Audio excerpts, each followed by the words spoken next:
amante ani ammoo akka mataa kiyyatti kan amanu Iyesuus jechuun Nabi Isaa ilma Maryam nabiyyii ta'uu isaatti aman. Abbaan qabaan qabuumi. Ilma waaqaati gaa kana gaa wanni adda isa godhu.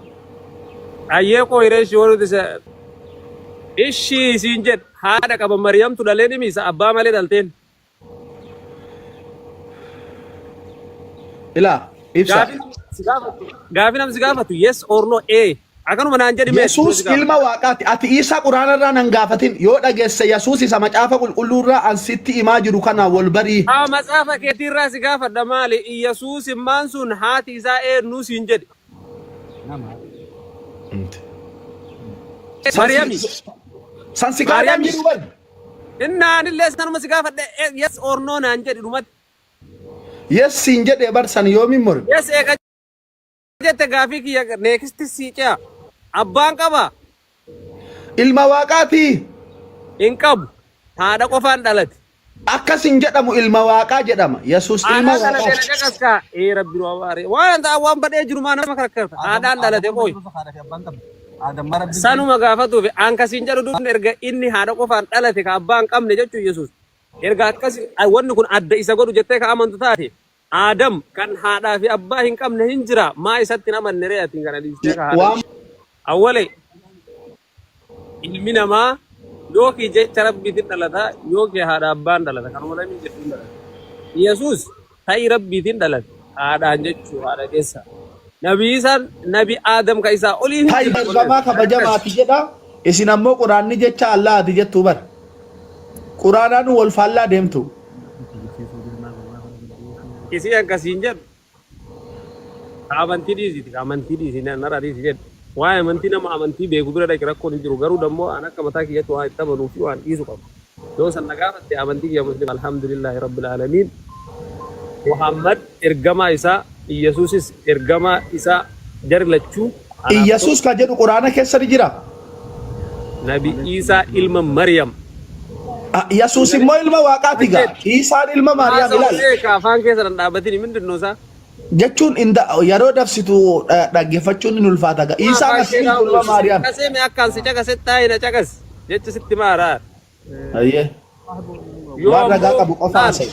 Yoo ammoo keessa diddiiganii maali minaamin akkasin na asraddaan yookiin na barsiisanii baratte sheekota bira si keessa rakkoon hin jiru sheekoo waliin haasa'uu dandeessa. Lammaffaan ammoo akka mataa kiyyatti akka kiyyatti na gaafatte ani musliima alhamdulillahi amantii nama kamiyyuu abbaan waan fedhetti amanuu mirga qaba mukatti illee waamane dantaa isaati. Amantaa kee beettetti amante amma beettetti amante ibsa. Obboleessa nama na caqasachi maa haasaa ooltu. Nama caqas dura. Laura daqiiqaa naa kee yookiin daqiiqaa lama naa kenne haasee haasoo itti adeemite. Ayyee daqiiqaa lama sii kenne. Akkas jedhe na caqasa amantiin kiyya musliima siin jedhe amantiin kiyya musliimaa ergama Muhammadi Nabi Isaa ilmi Maryamis nabiyyiidha gattis an kana amana sii galee kan irraa kanaaf immoo ilmi namaa kamiyyuu waan fedhetti amanuu mirga isaati mukatti yoo amane rabbiin mataa isaa gaafata waan ta'eef yoo ammoo waa'ee amantii keessa garibuunee akkana wal mormina jenne nama amantii bira nama na caala beekumsa waan kanaa irra si deebisuu danda'u bira si geessuu danda'a sanirraa kanaaf jecha. As kootu achi kootu as deebii obboleessaa kiraa deema naan jedhin bannaati deemi bakka deemtu jedhin nama biraatiin. Fixattee? Fixadhe xiyyata yoo kanama dhageettu sitti mee jiraar. Ayyaanillee deemi yookiin nama waa beeku bira dhaqii nama sitti himuu danda'u hojja babbaasee. Jaraanillee haasa'u jirraa bar an tokkicha an sitti himuu dhufe an si waliin mariillee mariidhaaf yookiin waa'ee amantaatiin dhufne an akkan baay'ee si jaalladhuu fi Yesuus akka si jaallatuu fi namni gaariin akka keetii kun gara amantaa dhugaa. Anillee hin jaalladha wallaahi aziim wallaahi Nabi Isaa moo wallaahi hin jaalladha nabiyyi Nabi Isaa ilma Maariyaam kaati jettu san hin baanu bar ani Yesuus ilma Waaqayyoo Yesuus isa macaafa qulqulluu keessa. Isa fayyisaa addunyaa. Jecha keetii bar ati akkasitti erga amante ani ammoo akka mataa kiyyatti kan amanu Iyesuus jechuun Nabi Isaa ilma Maryam nabiyyii ta'uu isaatti aman.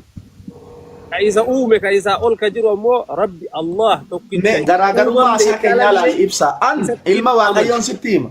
Ati ilma Maariyaam natti himta akkamitti walii galla? Garaagarummaa jiraa bar gidduu kan.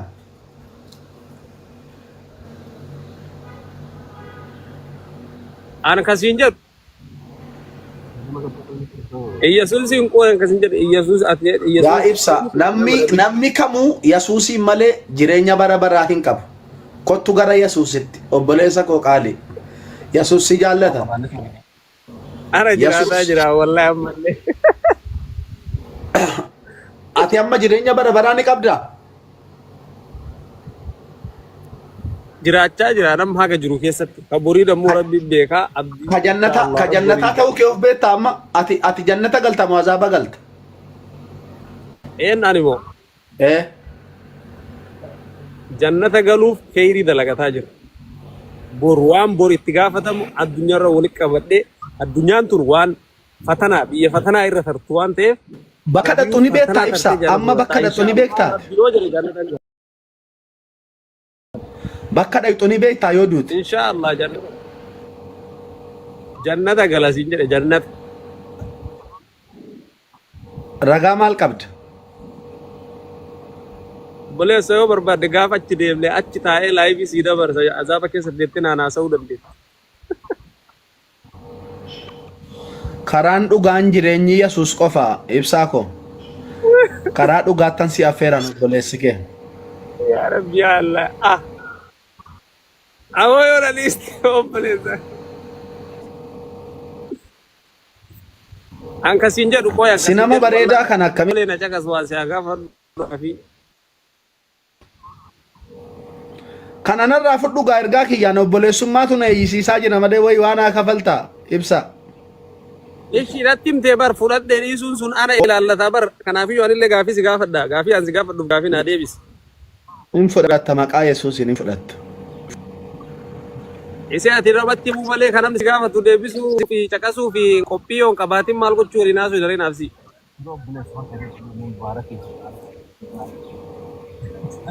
Oi sadi miti dhuguma awwale. Oh.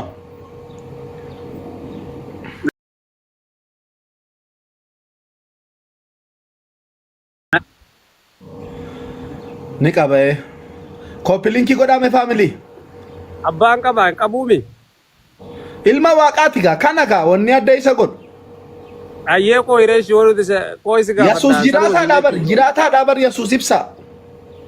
Ishi siin jedh haadha qaba Mariyamtu dhalee dhimisa abbaa malee dhalteen.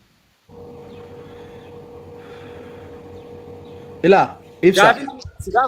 Gaafi namni si gaafatu yes or no akkanuma naan jedhi Yesuus ilma waaqaati ati isa quraanarraa nan gaafatin yoo dhageesse Yesuus isa macaafa qulqulluurraa an sitti himaa jiru kana wal barii. Haa macaafa keetiirraa si gaafadha maali Yesuus immaan sun haati isaa eenyu siin jedhi.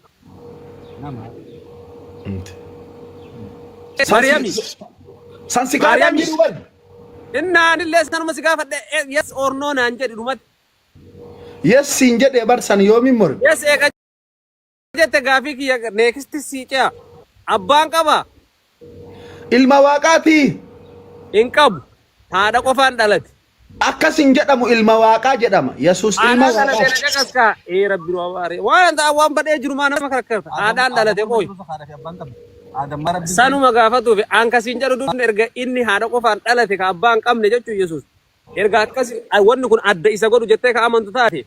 Adam kan haadhaa fi abbaa hin qabne hin jira maa isatti namanne reeyatiin kana dhiistee ka haadha. Waan macaafni hin jenne inaasa hin dhaggeeffadhu. Maa macaafni waan hin jenne Yesuus ilma waaqayyooti hin jenne dhaggeeffadhu. Amma yoo gaaffii akkasiitii walitti deemuu ta'e abbaan Nabi Muhammad quraanarra ni jira. Nabi Muhammad abbaa ni qaba quraanarra. Ni qaba quraan maa hin qabne. Mee natti himi quraanarra abbaa Nabi Muhammad bakka tokkicharraa naa kenna. Ragaa. Obboleessa. Namicha sibiraa haasa'u sana ta'e dhaga'i. Namicha sibiraa fidi quraanarraa ragaa. Quraanarraa ragaa naa kenna. Galee haadhas qaba. Haadha abbaa qaba. Akkumaan dhaladhe dhalate. Yesuus dammoo haadha qofaan dhalate. Jettee dhagaa quraanarraa kenni ragaa. Ragai Quraana irraa ragaa kenni. Quraana irraa abbaan Nabi Muhammad suuraa akkanarra jiru, haati Nabi Muhammad suuraa akkanarra jirti jedha. Naa kenna.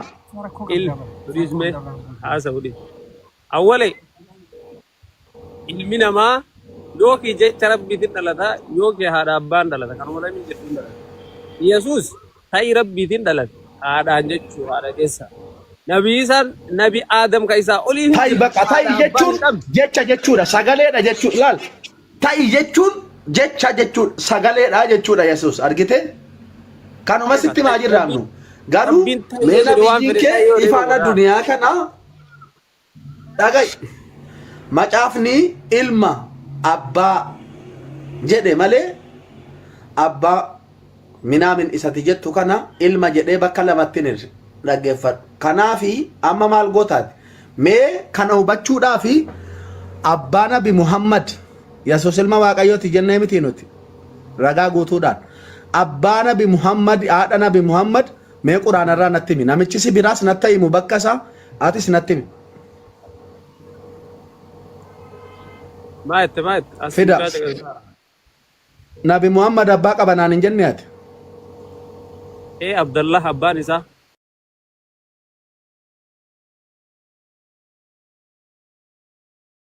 rakkaarta silaa waan namni siin jedhu nama caqaste yoo laal rabbiin kun jedhan gizee takka takka nama barbaade osoma akkana fillafiitti taa'u itti duucha jedhan ati akka isan si galee dhugaa sitti hima ati fakkeenyaaf akkanatti namni tokko namni barate namni isaa ammaa kana waa fedhe laalee hubatee osoo ragaa malee akkanattuu yaaddu imaajin bar waan badaa fi waan xuru arabbi akkanumatti beekta atummaan waan si ta'u waan sin taane osoo ijaan agartu jannatin obboleessa akiraa deebii gara rabbii isaan fidaa madaamsi kiyya lammaffaa ammoo Nabi Isaan anaaf nabiyyiidha Yesuus aadhaan dhalatee abbaa hin qabu isaan ammoo jecha rabbiin ta'e jedhee nuume ani kanatti amanaa silaa rabbummaan nama higgabbaal nama rabbummaan isa caala silaa amanamuu qaba jedhamuu yaadu Nabi Aadam ka haadhaaf abbaa hin qabne osoo jiru dhiistee kanatti amanuun kan kee